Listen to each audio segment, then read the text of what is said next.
on Tuesday, August 18th, 2020. At this time, we'd like to please invite the Reverend J.C. Kellner from Desert Rivers Chaplain to please come forward and give us our invocation, after which we'll have the Pledge of Allegiance offered to us by Councilmember Vincent Manfredi. So please rise. Thank you, Mr. Mayor. Let us place ourselves in a state of prayer. Dear wise and loving Father, first let me say thank you on behalf of all who are gathered here today and online. Thank you for your many and abundant blessings. Thank you for life itself, for the measure of health we need to fulfill our callings, for sustenance, and for our friendship. Thank you for the ability to be involved in useful work and for the honor of bearing appropriate responsibilities. Thank you for loving us, even so regardless of our shortcomings, from your boundless and gracious nature. In the scriptures, you have said that citizens ought to obey the governing authorities, since you have established those very authorities to promote peace and order and justice. Therefore, I pray for our mayor, for the various levels of city officials, and in particular, for this assembled council. I'm asking that you would graciously grant them the wisdom to govern amid a conflict of interests and issues of our times, a sense of welfare and true needs of our people, a keen thirst for justice and righteousness, confidence in what is good and fitting, the ability to work together in harmony even when there is honest disagreement, personal space for their lives and joy in their tasks. I pray for the agenda set forth before them today. Please give an assurance of what would please you and what would benefit those who live and work in and around our beloved city of Maricopa.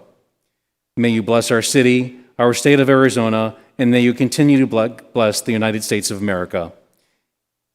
It is our most blessed name, your most blessed name we pray. Amen. Amen.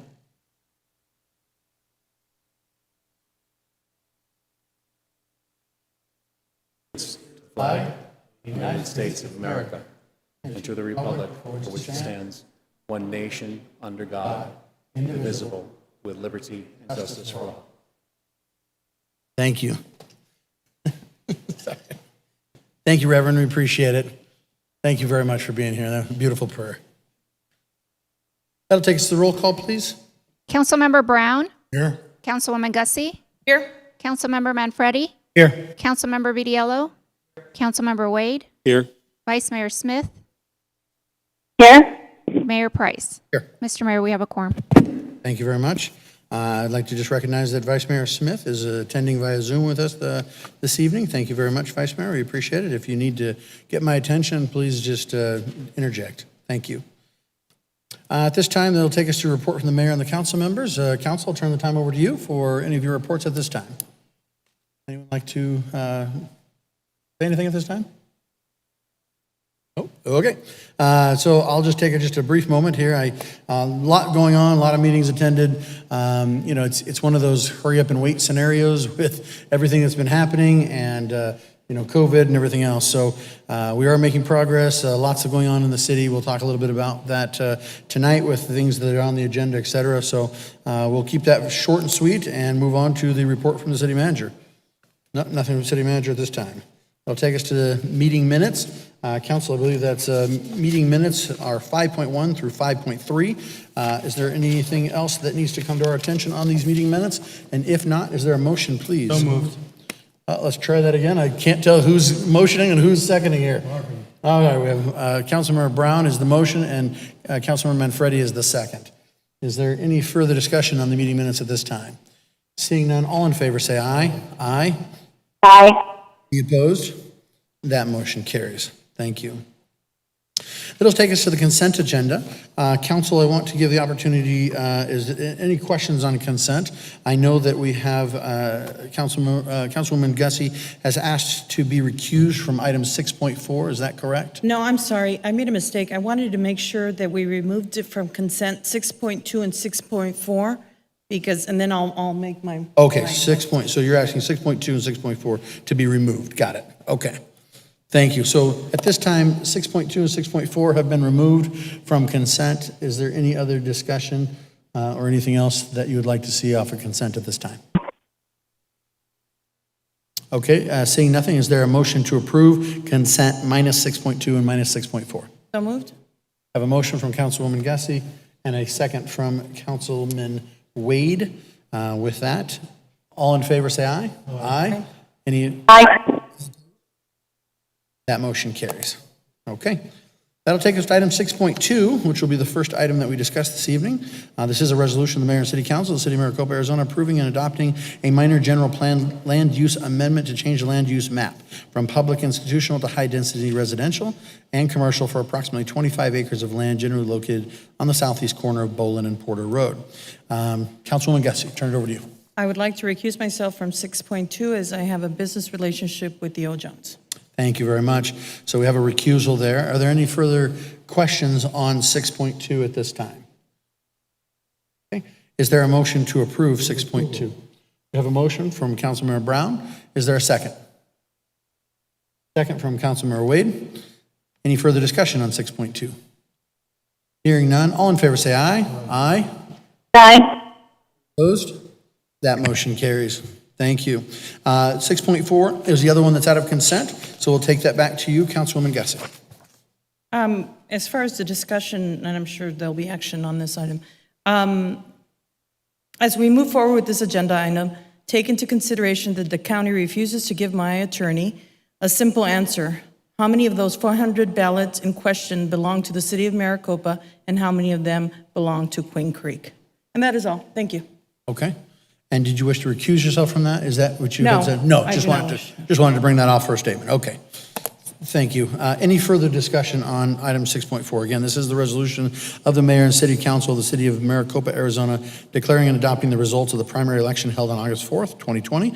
And again, this was for discussion and action, and we've just had our statement there. Mayor, Vice Mayor. I'd like to find out from our attorney, Dennis, if it's advisable for myself and Councilwoman Gussie to recuse ourselves. Vice Mayor, I think both you and Councilmember Gussie have can vote on this. All we're doing is canvassing the election, and that's actually, most of it's done by the county. And for us, all we're doing is saying that's the numbers the county gave us. So I think you both have a right to vote on that. All right, thank you. Okay. Any other questions on this item? If not, can I have a motion, please? I have a motion from Councilmember Vitiello and a second from Councilmember Wade. Okay. Any further discussion? Seeing none, all in favor say aye. Aye. Aye. Any opposed? Opposed? One nay. So with 6 to 1, this passes at this time. Thank you very much. And that concludes our consent agenda. That'll take us to item 7, which is our regular agenda for the evening. Item 7.1 is PH 20-17. The Mayor and City Council shall hear public comment regarding the request by Leslie Parch of Fund Form Architecture to amend the general plan future land use map. This is GPA 20-02 and zone map change, zone 20-01 for approximately 1.69 acres generally located east of Porter Road, south of Honeycutt Road.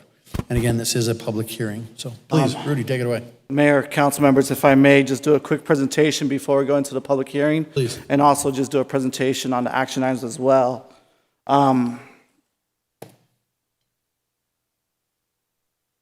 As mentioned, this is a request for a minor general plan amendment from existing employment designation to high-density residential and rezoning from existing CB2 general business zone to high-density residential as well. To provide a better understanding of the commercial entitlement process, there are 4 general steps to the development project, which starts with the general plan conformance, followed by zoning conformance, then with the development view permit, and then building permit application. This actual request is on part 1 and part 2 concurrently itself. Here are the general facts about the project, which also can be found within the staff analysis attachment in your report.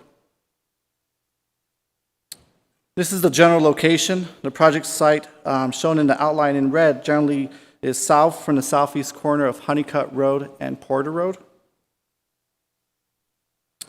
This is the general plan land use map where it shows the proposed land use designation of the high-density residential. Surrounding the property is the existing land use designation of general plan of employment.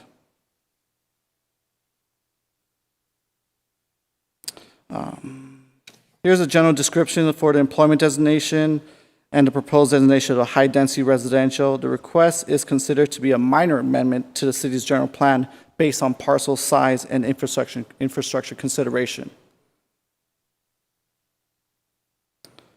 The map shows the existing zoning of CB2 surrounding the property with a proposed rezoning of RH high-density residential. Again, this is separate. This is a zoning map, which is different from the general plan land use map.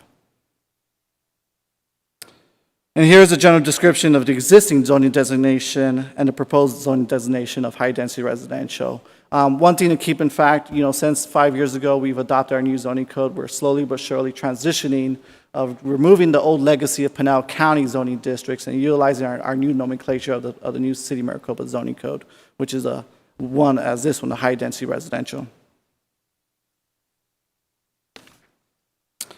As required by city code, the applicant was required to notify properties within 300 feet of the subject property, including advertisement of a public hearing, P&Z commission meeting, the neighbor meeting, and this public hearing date itself. The neighbor meeting was held via a virtual setting due to the COVID pandemic as well. As part of this process, the application is also being submitted through a development review permit for a site plan of the actual development itself, which is not part of this request, but I want to give you guys a glimpse of what the rendering has been presented by the applicant, which shows proposed multifamily development in concert with this request. Staff is favorable to the minor land use change to the general plan in accordance to the listed goals of the general plan, where it minimizes conflicts between land uses. It assures a diverse housing stock and provides diversity of housing stock for workforce housing in accordance to our adopted housing plan and needs assessment. Further, the amendment is consistent with the zone change amendment is consistent with the overarching goals of the general plan, helps achieve a balance in land use variety and land use inventory, and will further promote the growth of the city in an orderly manner. And on July 27, 2020, the Planning and Zoning Commission unanimously recommended approval of minor general plan amendment GPA 20-03 and ZON 20-01, subject to the conditions of approval stated in the staff report. Mayor, council members, at this time, if you can open the public hearing for any public comments and then close it, and then after the items after this one's the next two for the general plan amendment and the zone change, and after that I can answer any questions, if any. Perfect. Thank you, Rudy. So again, this is item 7.1, PH 20-17, and this is a public hearing. So at this time, if there's anyone in the audience who would like to please come forward and speak to this item and this item only, you may do so.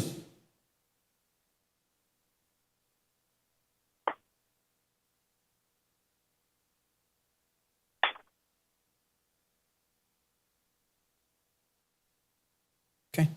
All right, seeing no one at this time, we'll go ahead and close the public hearing, and that'll take us to the item 7.2.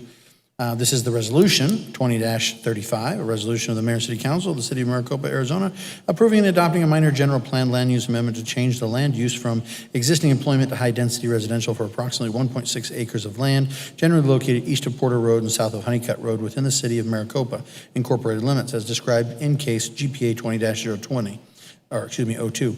The parcel of land is located in the portion of Section 25 of Township 4 South, Range 3 East of the Gila and Salt River Base and Meridian, Pinal County, Arizona. This is for discussion and action. Okay, Rudy, that is basically the exact same thing we just went over. So, council, any questions at this time? Councilwoman Gussie. Just for reference, I'd like to recuse myself from 7.2, 7.3, as they reflect Theo Johns in this case. Thank you very much, Councilwoman. Appreciate it. Sorry? No, Councilwoman Gussie is asked to recuse herself of 7.2 and 7.3 because of the business relationship that she has. Okay. Any questions on this particular item? Council? If not, can I have a motion to approve, please? Is there a motion? Yes, Councilmember Brown. Question. Rudy, I noticed that they anticipate between 12 to 20 units per acre.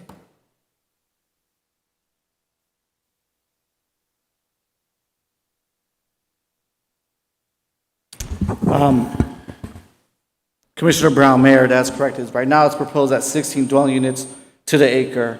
The proposed density, it's what's that. And with this project, it's proposed at 27 plus units, but with the next phase, it could go up to 48. But the initial phase is at 27 units. All right, thank you. And the initial phase is 1.69 acres. Okay, any other questions at this time, council? If not, can I have a motion to approve, please? I have a motion from Councilmember Brown. Is there a second from Councilmember Vitiello? Okay, with that, all in favor say aye. Aye. Aye. Any opposed? That motion carries. Thank you very much. On to ordinance. And does this ordinance need a roll call? Okay. So this is ordinance 20-17. Again, apologize for reading the same things, but so goes the law. As ordinance of the mayor and city council of the city of Maricopa, Arizona, approving and adopting an amendment to the city's zoning map to zone certain property described in zoning case ZON 20-01 for approximately 1.69 acres of land, generally located east of Porter Road and south of Honeycutt Road, within the city of Maricopa incorporated limits. The parcel of land is located in a portion of section 25 of Township 4 South, range 3 east of the Gila and Salt River Basin and Meridian, Pinal County, Arizona. Discussion and action. Again, this is just the ordinance following that first 7.2. So with that, any further questions? If not, can I have a motion to approve, please? I have a motion from Councilmember Wade. Is there a second? Second from Councilmember Brown. With that, any further discussion? Seeing none, all in favor say aye. Aye. Aye. Opposed? And that motion carries. Thank you very much. We appreciate it. Okay, that'll take us to item 7.4. This is also an ordinance, 20-14. An ordinance of the mayor and city council of the city of Maricopa, Arizona, approving and adopting the amendment to the city's zoning map to include a Maricopa Station Overlay District as described in zoning case ZON 20-04 for the Maricopa Town Site subdivision within the city of Maricopa incorporated limits. This is for discussion and action. Rudy? Mayor, council members, this item is for the proposed zone change of adding a zoning overlay over a portion of the city's heritage district, Maricopa Town Site subdivision, as mentioned. This presentation also pertains to item 7.7 on your agenda, which is the actual text amendment, ordinance 20-15, which is, again, later. The proposed overlay is located mainly within the Maricopa Town Site subdivision within the heritage district, bordered by Honeycutt Road to the north, Plainview to the east, Mercado Street to the south, and John Way Parkway overpass to the west. This map further illustrates just that general subject area of a portion of the Maricopa Town Site subdivision shown in the hatched area. The overlay itself, we had some specific goals in terms of this actual overlay. One was to continue to where we left off from the city's general plan, vision plan, and redevelopment plan that was done over the past, somewhat decade or so. Where the goals was to create a character, identity, and downtown destination for the area. We also needed to respond quickly to the rapid response that's been happening to the area with the grade separation overpass being completed, Main Street being somewhat now being fruition, and also just other beautification projects that's been happening in the area. That area has now been sought out for potential developments. By implementing this overlay zone and development code standards, it will help protect the area from unwanted uses or development patterns that's somewhat not favorable to the ultimate vision of that area itself. Similar to the mixed-use heritage overlay that was done in 2015, which also did a transportation corridor overlay, this will allow the continued use of existing compliant properties and structures while allowing expansion or additions with the caveat of still meeting some general design enhancement standards that's going to be incorporated as part of this development code itself. And lastly, the incorporation of a separate design book or design guideline, which we did have a design book for the Heritage District in 2011. However, in my opinion, is very just, we got something out of something and really is not the best. But with this design booklet, it's more specific to the area itself that's going to help further vision of what we want to see for that area itself. As part of this plan, a multifaceted outreach plan was also conducted that included the Planning and Zoning Commission initiating this back in October. From October to the end of the year and into the new year with COVID, we did work with consultants to help us develop this development plan and design booklet itself. Or we went to the Heritage District Advisory for the initial discussion in June, held a 15-day stakeholder review, webpage notice, and over 150 stakeholder outreaches from interested residents, utilities, design professionals, developers. Notification letters, signposting, and legal notices in mid-July. Notices were sent both in English and Spanish to the area because of the high Latino population in the area. Hosting an open house meeting, an in-person meeting, but also accommodating for somewhat COVID pandemic. We also held a Zoom meeting to also accommodate people that were interested of just attending via Zoom. And then followed by the Planning and Zoning Commission public hearing and action on July 27th. This just gives you a couple images of what we illustrate in terms of the public outreach, having a webpage notice on the city's website, having meeting signs in the neighborhood itself, posting the required legal notices in the newspapers of Maricopa Monitor, Casa Grande Dispatch, and actual hosting the virtual meeting within the general area, which we held it at the Maricopa Unified School District.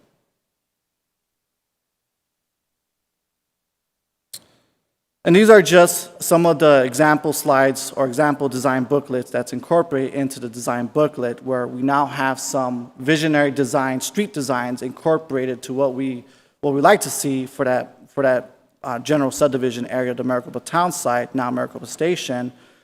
Street designs that becomes to furniture designs in terms of street lights, in terms of what the vision, ultimate vision is for a future train station in the area, developing permitted use tables, development standards. But one thing to note, what we learned from the first overlay that the city did 5 years ago is that overlay that was done really didn't provide, we learned a lot from that, and that really didn't provide enough flexibility or adaptability with that overlay. And what we did with this project, we actually had renowned land use planners, consultants, and an architect to help us first illustrate what this ultimate vision is, and then we developed the code from that itself. The code section was also written, again, to provide greater adaptability than any other section of the current zoning code itself. So this will allow staff the administrative rights to work with developers, but at the same token, work with developers to meet the general intent of what ultimate vision is. So it gives us some more flexibility as we're learning more and more from codes. Codes have to be somewhat adaptable and not rigid in nature, because we're constantly updating, and we feel that this type of overlay is going to give us that type of latitude in terms of code enforcement, or at least in enforcing the code itself. Architectural character, something that this design booklet is going to now give us further guidance of what we want to illustrate there. So from the Sonoran Southwest to Western Americano to agrarian architecture, I think that's one lesson we learned in the Heritage District overall, is that we picked a Western agrarian architecture, and we said that's the only we're going to pick. By getting consultants outside perspectives of it, getting the mixtures of architecture, blending them together is going to provide that vibrancy of different types of looks, design themes, and a feel of more activity in that area. So having 3 types of architectural themes embedded in this area is going to help complement that vibrancy within that. Signage, something that we never had before is like preferred signage versus not preferred signage. Having a signage booklet like this is saying this is the type of signage we prefer to see in this area versus this is not the signage we want to see of more of a commercial, more automobile-driven type of signage versus pedestrian-oriented type signage.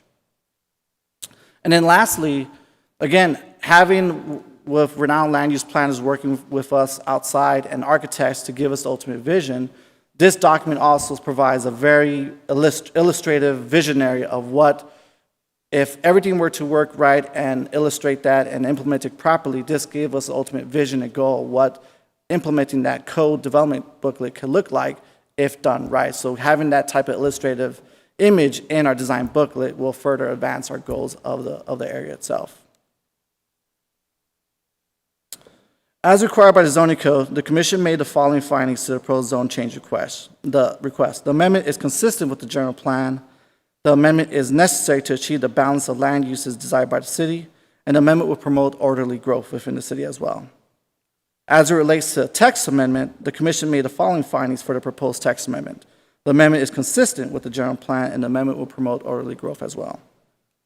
And then on July 27, 2020, the Planning and Zoning Commission unanimously recommended approval of zone change 20-04 and text amendment 20-01, which is item 7.7 on your agenda, subject to the conditions of approval stated in the staff report. Mayor, council members, at this time, be more than happy to answer any questions, if any. Council, questions at this time? I know we've talked about this in our strategic planning retreat before. And so it's nice to see that this overlay is coming before us so that we can get these design standards in place and get things accelerated there as there is interest in the area. I think that's a benefit to everybody who comes. So any further questions on this particular topic at this time? Hearing none, is there a motion to approve then? Motion from Councilmember Vitiello, is there a second? Second from Councilmember Manfredi. Any further discussion? Seeing none, all in favor say aye. Aye. Aye. That motion carries. Thank you very much. Item 7.5 is ordinance 20-18. Let's see, ordinance of the mayor and city council of the city of Maricopa, Arizona, approving and adopting an amendment to the city's zoning map to zone certain property described in zoning case ZON 20-02 for approximately 25 acres of land generally located on the southeast corner of Porter and Bolin within the city of Maricopa incorporated limits. This parcel of land is located in portion of section 36, township 4, range 3 east of the Gila Salt River Basin and Meridian, Pinal County, Arizona. This is for discussion and action. Okay, I do apologize. We should have combined these things with other, but the Maricopa Station overlay is the next item. This one's for ordinance 20-16, zone ZON 20-02, request by iPlan Consulting for 25 acres of a zoning map from existing light industrial CI1, proposed 21.21 acres of multiple unit residential and 4.6 acres of neighborhood commercial. Here's the general information. In terms of the site information, is also within your staff report as an attachment. The location of the zone change is on the southeast corner of Bolin Road and Porter Road. Here's the general site location again with the zoning map with the proposed rezoning of the multiple unit residential, RM, and the neighborhood commercial on that corner as well. On the west side is the Banner Medical Center, south side is vacant land, and on the east side is actually Central Zone College vacant land owned parcel. And then the north is CR3, which is a Glenwell subdivision. Here's the descriptions of the light industrial of the legacy zoning of Pinal County with the descriptions of the multiple unit residential and the description of neighborhood commercial. Again, this is also great to see that we're slowly but surely utilizing our new zoning standards of the zoning code and slowly but surely transitioning out of the Pinal County light industrial zoning nomenclature, any nomenclature, there we go. The applicant follow requirements that set forth in the city zoning code for public hearings as in regards to public notification, public outreach, neighborhood meeting, and advertising the Planning and Zoning Commission public hearing. At the time this report was written, we did receive one comment concerns to somewhat transportation capacity, which that comment was clarified by the city engineer via separate email in terms of capacity roadway for Porter Road and Bolin Road. In terms of the analysis from staff, the amendment is consistent with the general plan. Any change in the district, also the amendment is also, the findings of this is also, we've increased the inventory of land with land use of having other opportunities of multi-family land uses. And the amendment will promote the growth of the city in an orderly manner and protect the public health, safety, peace, and comfort, general welfare. On July 27th, the Planning and Zoning Commission recommended approval of zone map amendment request ZON 22, subject to conditions of approval stated in the staff report and is amended by the Planning and Zoning Commission. With that, Mayor, council members would be more than happy to answer any questions, if any. Council, any questions at this time? Bigger request. Oh, yes, Councilman Manfredi. Can you turn your mic on, Councilman? Hey, everybody, thanks. How many total units is it? So, Mayor, council members, just keep in mind that this is for the zone change and the general plan amendment. The actual development review permits has been somewhat, it was reviewed by Planning and Zoning Commission, and from the applicant, we're looking at about 200 plus, just under 200 dwelling units proposed.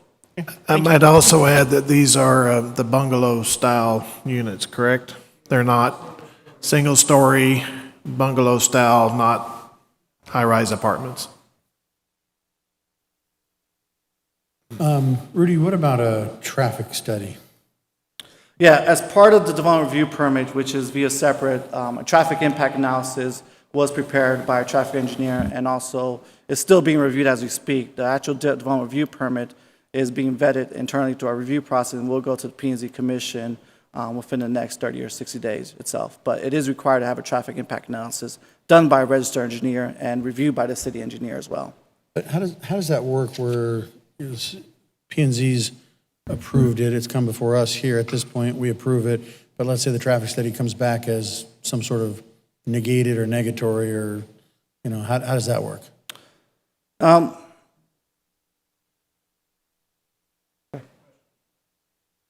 Dennis, if P&Z has already approved this item and we approve this item tonight, and then the traffic study goes back before P&Z, and for some reason the traffic study doesn't allow for the traffic to move between with this particular rezone, how does that work?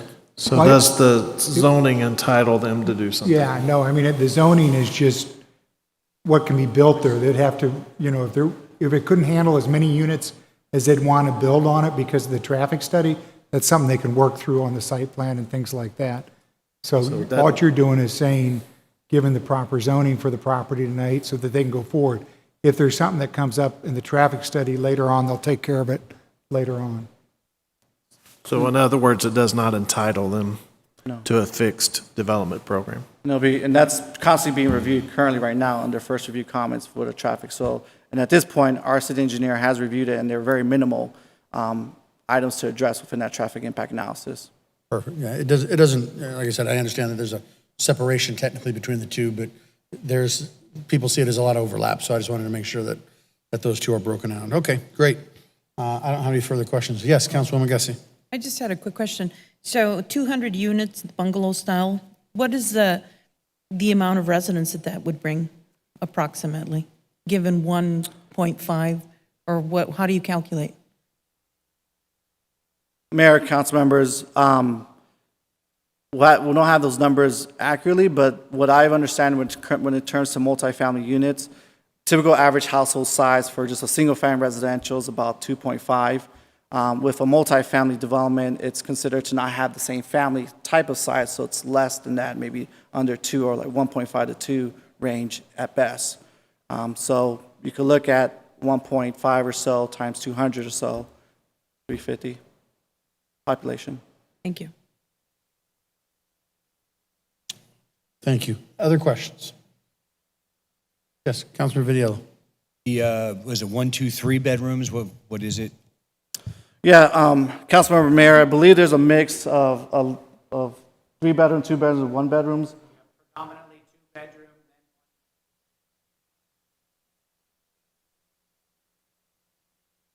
Just wondering how many.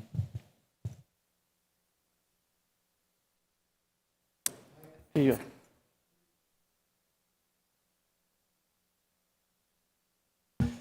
Vice Mayor, my name is Brad Hinton. I'm with Eldorado Holdings. It's been a long time, but I'm happy to be up here again.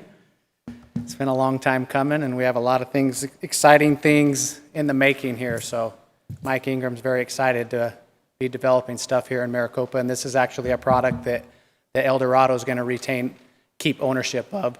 So it's a mix of 1 bedroom, 2 bedroom, and 3 bedroom. 3 bedroom is the lowest as far as unit count.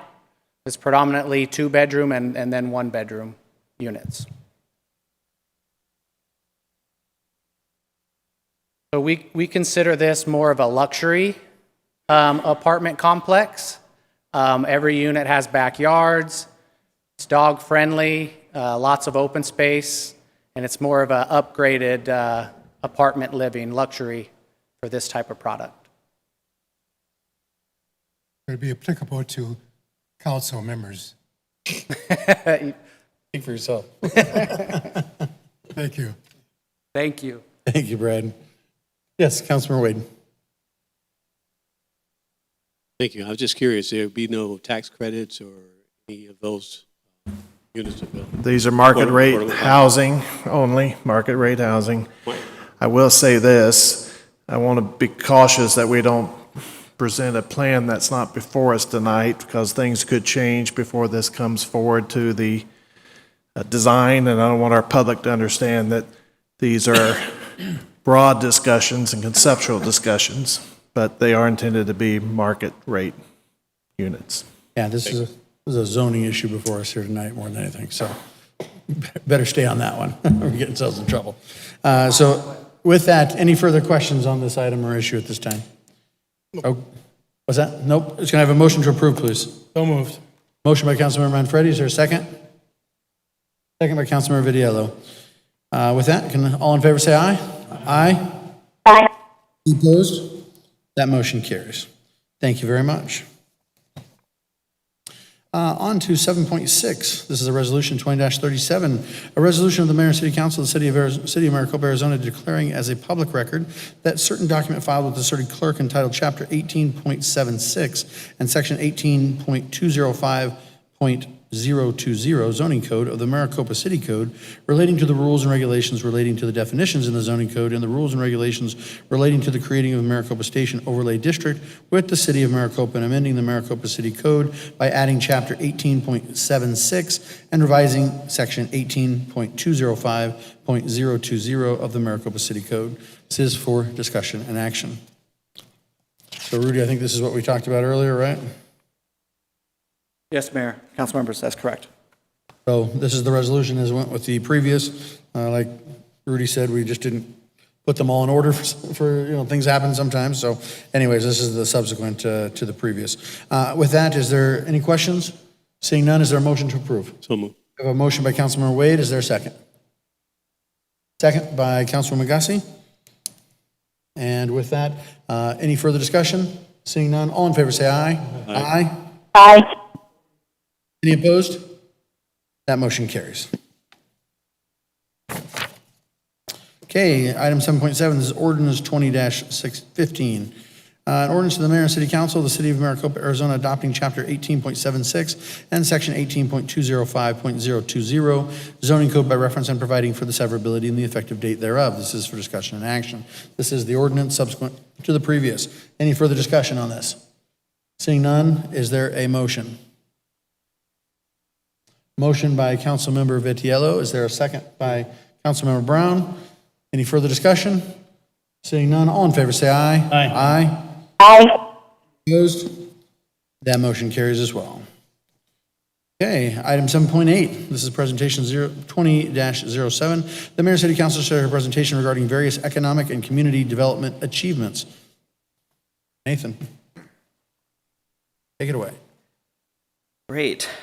Mayor, Vice Mayor, members of the City Council, thank you for this evening, and thanks for about a marathon of different economic and community development related ordinances and resolutions. You considered a lot of those this evening, and I wanted to give you an update on some of the other projects we're doing so you can see just the fun growth that's happening here in Maricopa. The team has accomplished several significant and high-profile projects recently, and many of these are related to information sharing with the public. And as such, we want to take advantage of this time to update you on some of these more exciting projects that are coming out of the team. First, there's been several projects that have been completed and implemented on the city's website and other digital platforms. These have each been completed with a spirit of information sharing and exceptional customer service in mind. And one of these is the Development Impact Fee Calculator. Sometimes a builder, or a resident for that matter, might wonder what the fees would be if they were to develop something on a certain property. On this calculator tool, a user simply selects the property they're interested in developing and selects the kind of development they're pursuing, like a business park, a townhome neighborhood, a subdivision, whatever it might be. And then the calculator will take that data and provide the user with an estimate on what the impact fees would be tied to that development. Now, the collection of impact fees, as we know, goes toward providing the infrastructure that would need to support to development, like roads or parks. Ultimately, they address the impact that the development would have. That's the purpose of the impact fees.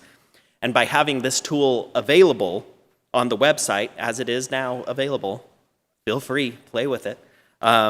It gives builders, developers, residents, everyone the power to understand the published impact fee schedule in a palpable and relatable terms. In the past, you'd see the list saying, oh, per acre, per square foot, this is what the impact fee is. Here, it's palpable. You're able to say, in my hypothetical project, where would the impact fees go? And so this is a tool that's on the website now that we're excited about. During the initial start of the COVID-19 pandemic, the governor's executive order required many businesses to change how business is done, and the city of Maricopa was no different. However, just because we had to do things differently did not mean that development slowed down. To the contrary, it only sped up.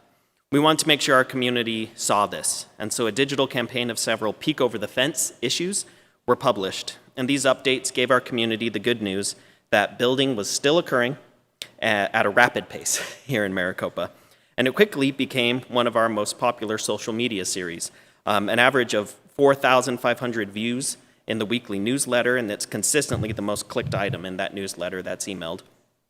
On Facebook, it had 3,200 average views, which is consistently more views and interactions than 90% of our other Facebook content.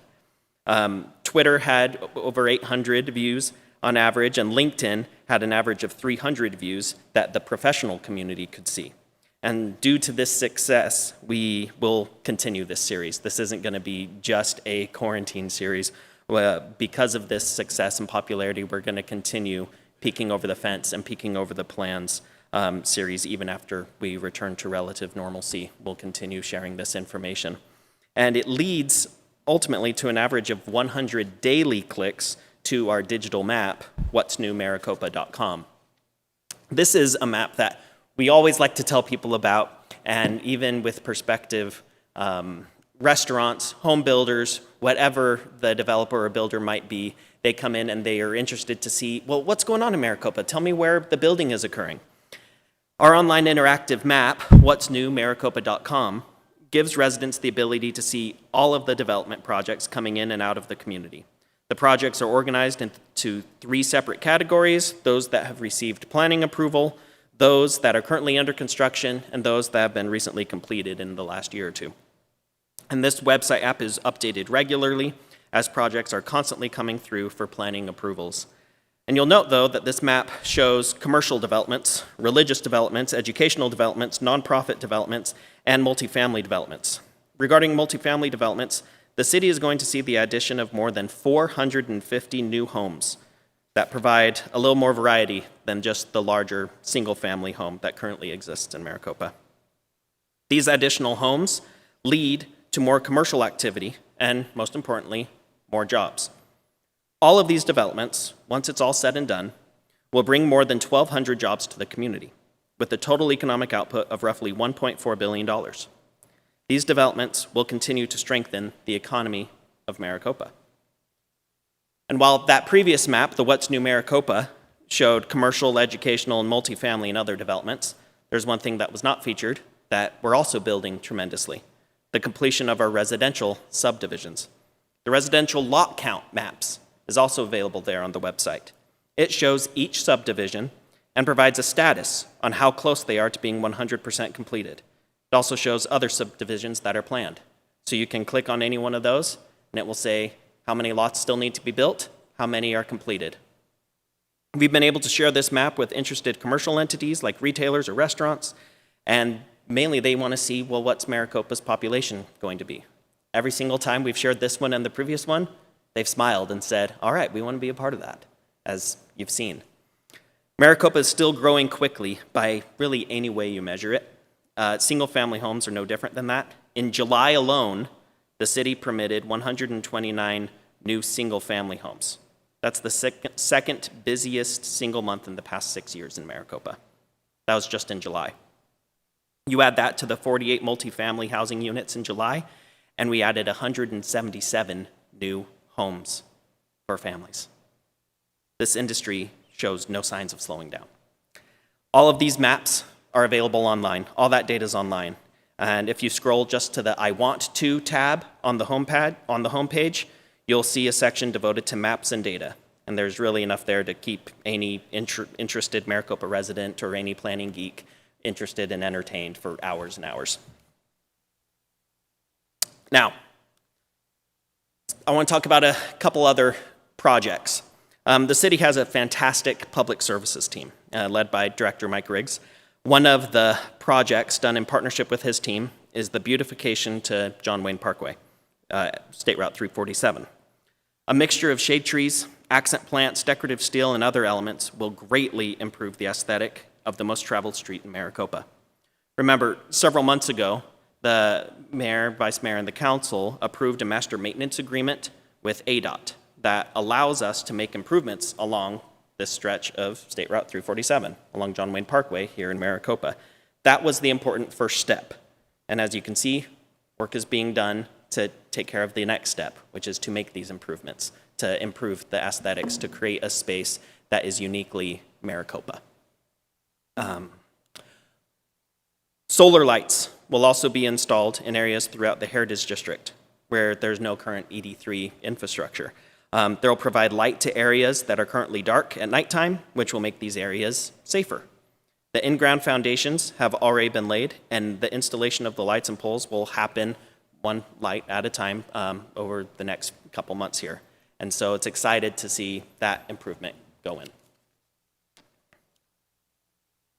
And as you've all seen, considerable work has also been done on the new Main Street within the Maricopa Station area, which you just voted on a few minutes ago this evening. The formerly known as Pershing Street project, Main Street now has improved road and sidewalks and will include vegetation improvements as well. That's not the only thing. There's been a lot of improvements done to the Heritage District recently. New aesthetic fences have been installed all along Maricopa Station area. The stone columns have already been installed, as shown up there, and the wooden slats will be installed soon. Kind of the total picture is that image there on the bottom. Mayor and Council has made other improvements to the Heritage District area, some this evening. By amending the Heritage District boundaries, you've been able to give greater focus to the neighborhoods that are already in the area, honoring their unique character, their unique history. By approving the Maricopa Station overlay, you ensured that the heritage remains in the area, and when people decide to build, that they'll honor the history and the charm of this neighborhood, and when doing so. All of this works together to ensure proper economic and community development. And it's not just really for the Heritage District. Improving this area and putting in these protections like you have this evening is really going to improve the economy of the city as a whole, of the whole community, this being the heart of it. And while we've always been aware of all the great things that Maricopa is doing, others are noticing too. We're all aware, and a few months ago, the editor of Business View magazine, which is a North American magazine that features communities all across North America for businesses, contacted me about a potential feature as they were impressed with our growth.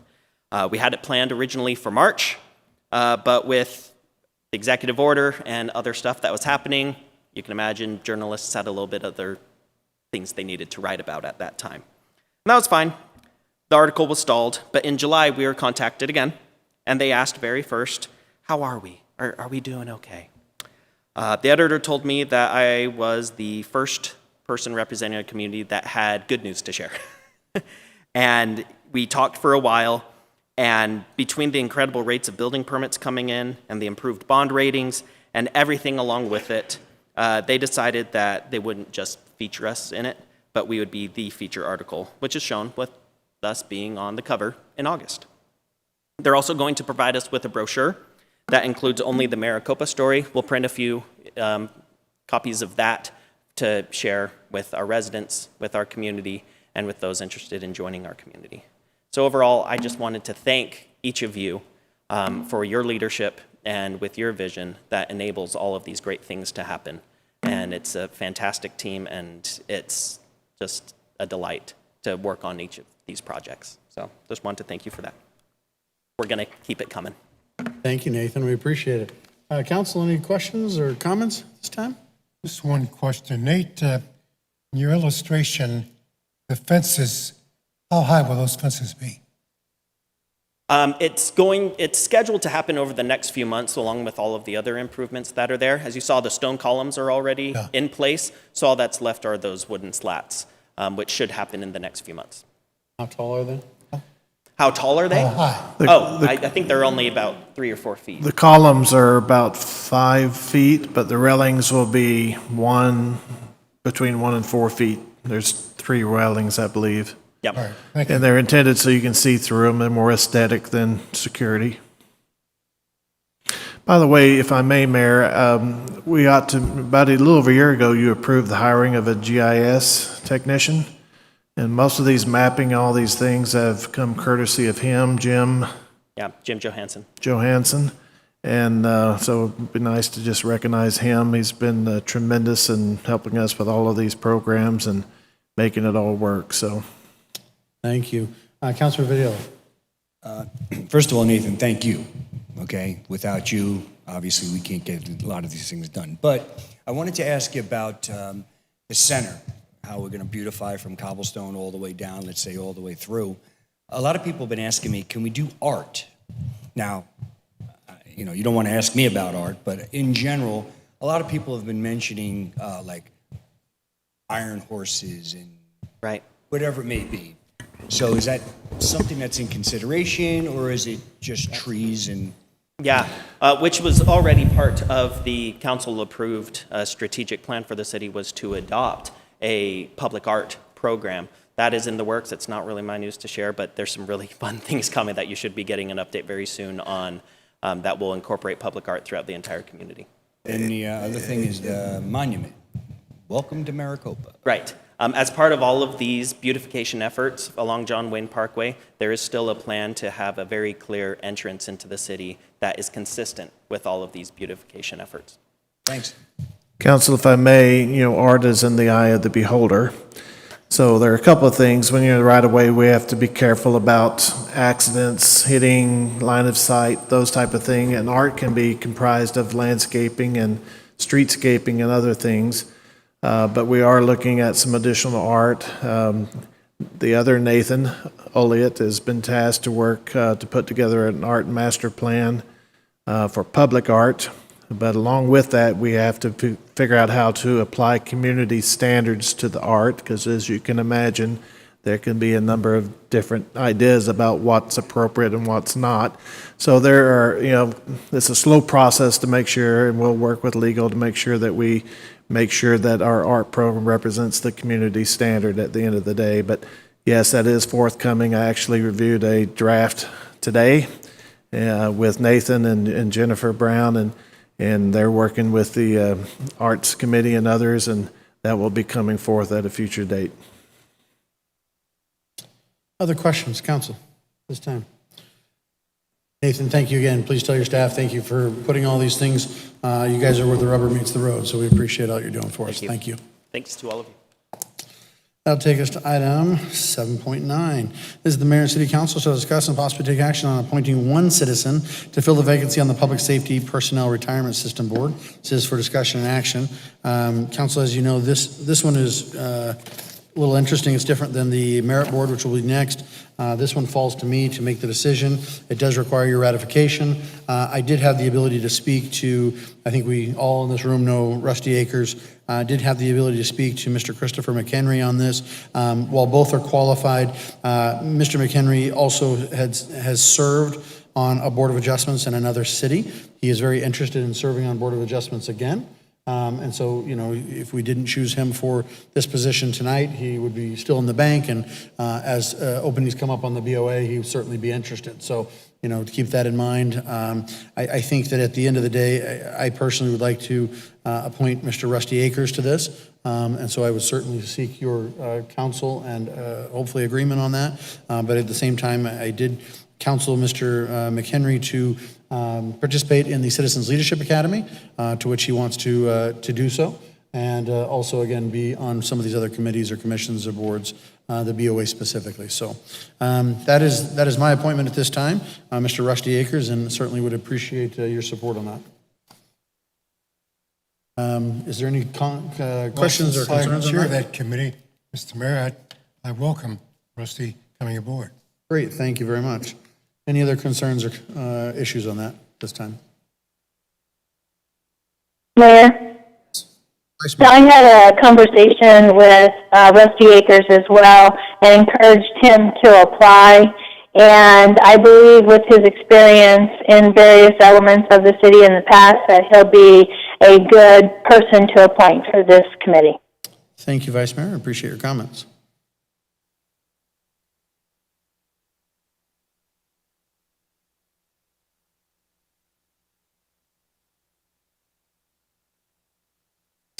Thank you. I was just going to echo what you said, just because your mic isn't working, that you said that you support Rusty Akers and that with what he knows in the city and, you know, his knowledge base, that he'd be a good person there. So, okay.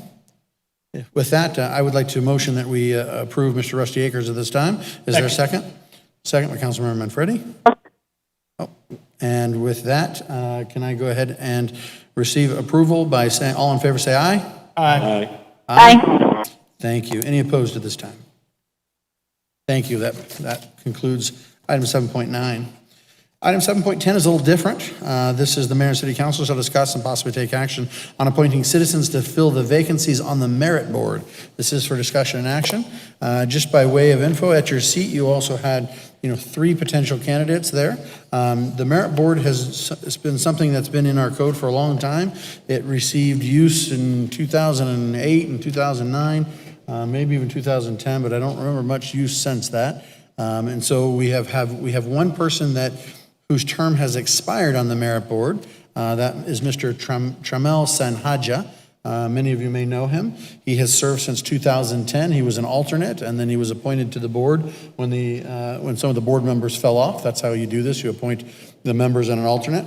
So the question before us tonight is we really need 4 appointments, if that's correct, Vanessa. So again, we have these 3 here, and we have somebody who's kind of on it. Again, his term has expired, so he's not on it. He would need reappointment, and he is asking to be reappointed. So before you have 4 individuals here. I will also lead by saying, if you've read the resumes and some of the things on here, Mr. David Anderson and Mrs. Jennifer Hopper also have extensive HR experience, which, and again, this is a merit board decision, as you know. Sometimes they kind of sit as judges. That can be a good thing. But again, anybody who is willing to come in and be, most of you probably also know Miss Nadia Vasquez, a resident here of many years, and has also been very involved in the community. So I think we have quite a great amount of applicants. The question before us then is, who would you like to be the sitting merit board, and who would you like to be the alternate? And that's the question before you, because there are 4 applications and 4 needed positions, and that is up to you all. So, Councilmember Wade. Mr. Mayor? Yes, let's go to Councilmember Wade, and then we'll go to you, Vice Mayor. Okay, thanks. Thank you, Mr. Mayor and fellow council members. I stand in support of Pastor David Anderson. Pastor Anderson has extensive HR experience and also public relations experience. He is also a pastor of World Outreach Ministry here for the last 8 years, which serves him in the capacity of someone who can listen, thoughtful, is considerate in the process.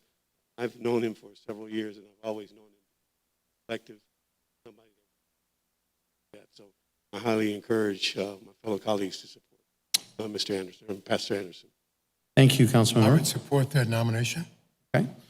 Before we go to a nomination, let's go to Vice Mayor Smith, but we'll come back to that, because I think you bring up an interesting point, Councilmember. So, Vice Mayor. Yes, so in reviewing all of the resumes, the 3 that we had, I was very impressed, just as you indicated, Mayor, with all 3 of them. I was looking for a sense of balance. And what I mean by that is a sense of balance between definitely HR experience in terms of supporting employees, and then also a sense of balance of understanding and protecting taxpayers as well, and understanding their perspective. And I don't know any of these 3, and I do agree they all look like they're very qualified, but I was concerned only on Jennifer in respect to everything that I read dealt with employee, and I wondered, from anybody's experience with this type of a board, is that something to be concerned about or taken into consideration when determining who the alternate would be? Because I definitely want a sense of balance, but I'm not experienced in this area, and so I wanted to have a better understanding from what others thought. If anyone knows these folks personally, to talk about sense of balance, anything along those lines. Okay. Councilwoman Gussie. Did you mention another name that we didn't get an application? Yes, Tramel Sanhaja. He's asking simply to be reappointed. And so his application's not here. Okay, did Nadia Vasquez withdraw? No, she's in here. I don't have her. You don't have it? We don't have it. Oh. Well, there's some right there. Take those. So there were 2 for the previous one, and that was Rusty and Christopher. Right. And then there should be 3 for this one. So David, Jennifer, and Nadia.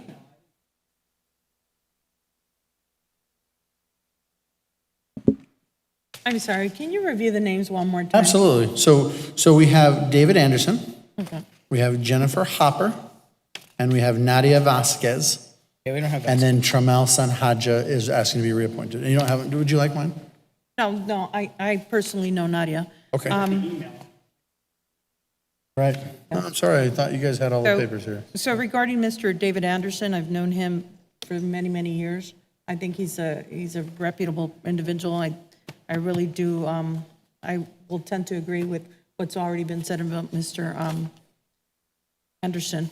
Regarding Nadia Vasquez, I had asked her to apply. She is of Hispanic heritage. She's a daughter of a Marine and a local realtor. She travels all over the valley. She was nominated for, I think, best 40 under 40 or something like that for the state of Arizona as far as her business is concerned. But I know her personally, and the vice mayor had mentioned whether or not we knew any of these individuals personally. I think she would be an excellent selection for this board. Okay. So let me go to the point of what the vice mayor said about balance. I don't personally know Jennifer Hopper, but again, knowing a little bit about the resume or the position of HR, I think there's an interesting balance there in and of itself. HR is intended to protect employees, but it's also intended to protect the agency by which HR is employed by. And so I think it's about finding a balance even within the scope of that. I think Jennifer's here, who's overseen HR in our organization here, and she could certainly speak to that a little bit. But again, it's about finding balance. Now, again, the merit board is sitting as a selection of judges in which they might have a case of a terminated employee who wishes to have their case pled, and then it acts as a semi-court, if you will, and then they make a recommendation to the city manager. Their recommendation is non-binding. The city manager still has the ultimate say, but it is something that can be put out there and made public and act as a trial. And so these folks will sit and listen to judges and witnesses and attorneys and the whole bit. And so, again, I think that having that sort of balance between, and that's what HR does every day, it listens to 2 sides of the story, listens to a employee, listens to their supervisor, and has to find resolution within the scope of the law. And so as I see that there's folks here that understand that would be a good selection to have on that merit board. And so while, again, I want to go along with you, counsel, on whatever you feel, I want to just offer a couple of arguments here in the fact that I think all of these are excellent candidates. I would typically argue for someone that has been in a position to perhaps give them another chance at this. In the case of Mr. Sanhaja, again, this board doesn't meet a lot, so the poor guy has hung on there and certainly hasn't gotten to do as much as perhaps he would love to have done when he volunteered. And there is some institutional knowledge there. That's a good thing. But by the same token, I think that you have some really qualified candidates, people that want to serve, and maybe it's a time to put the diversity of these folks, and their backgrounds on here, and make Mr. Sanhaja as the alternate, as someone who could come on if one of them couldn't get away for the day in which a merit board trial, so to speak, happened. And so, just to put that out there, I want to go to Mr. Wade, and then I want to come back to Mr. Brown, because I think at that point we might be at that issue by which we just go one at a time and all agree or disagree by which they should be, where they should be in a position, and that'll move us through the 4 of them. So let's go to Councilmember Wade and then to Councilmember Brown. Actually, Councilmember Brown was. Oh, okay, Councilmember Brown. What do you ask me to speak on? I just thought you had a question or a point. Well, I have a point to make relative to the merit board. I had the pleasure of being appointed to the merit board 2008, The only problem with that is I was elected in May of 2008, and one meeting we had, we didn't reach a decision. There goes my brilliant career as a member of the merit board. But it's a commendable board, and I think that, although they don't meet that often, but I think it's one that should be taken seriously if and when someone is selected. Absolutely. Thank you. Councilor Wade. I'm kind of at an impasse here because I support Councilwoman Gussie's nominee as well. I think that Nadia is, again, the same qualities that I know in Pastor Anderson, other than the fact that she's not an ordained minister. She's also somebody that I found to be reflective, someone that's thoughtful, that's honest. I think would bring quality service. And based on what you just presented in terms of maybe having Mr. Sanjaya as the alternate and those other three to be selected, I would support that effort, definitely. Okay. Well, what I'm hearing for certain is that it seems that we certainly have support for Mr. Anderson and Ms. Vasquez. So let's start there. Let's start with Mr. Anderson. And is there an agreement from us that he should have a spot on the merit board? And if so, anyone have any additional comments or would like to make a motion on that? I'd like to make a motion that we accept Mr. Anderson's application. And I believe there was a second there. So there's a motion and a second for Mr. Anderson on the merit board. Any further discussion?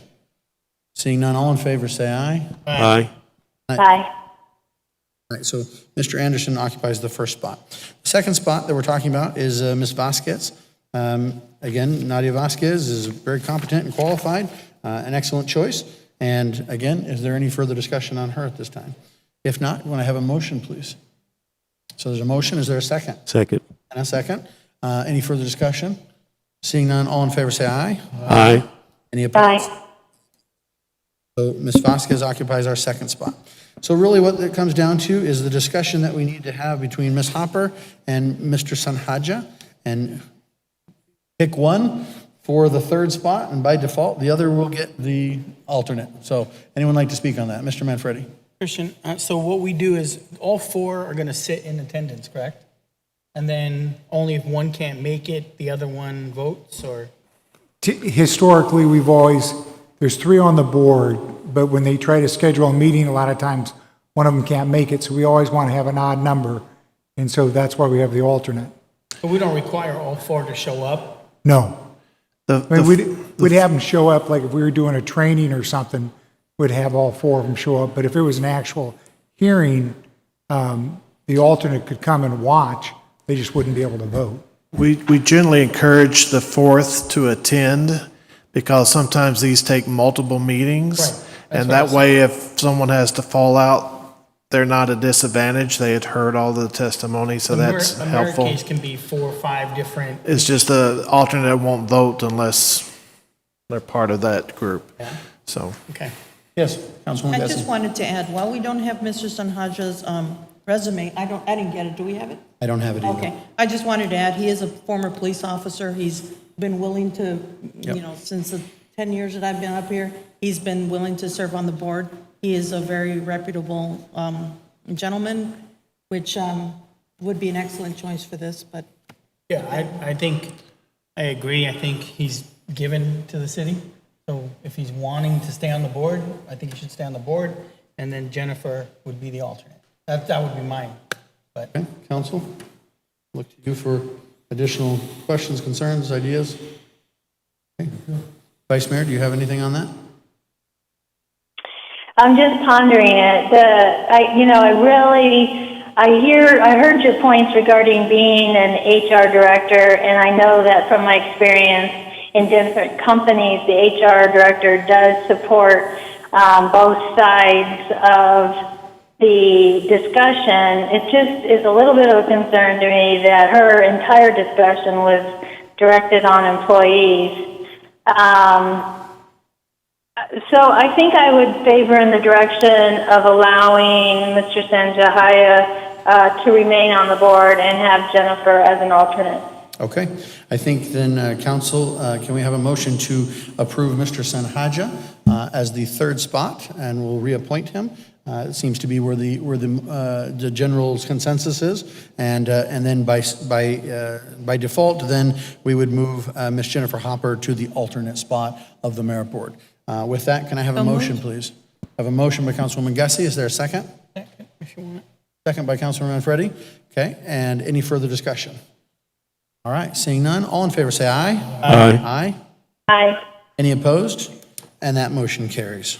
So again, we have Mr. Anderson, Ms. Vasquez, Mr. Sanhaja, and as the alternate is Ms. Hopper.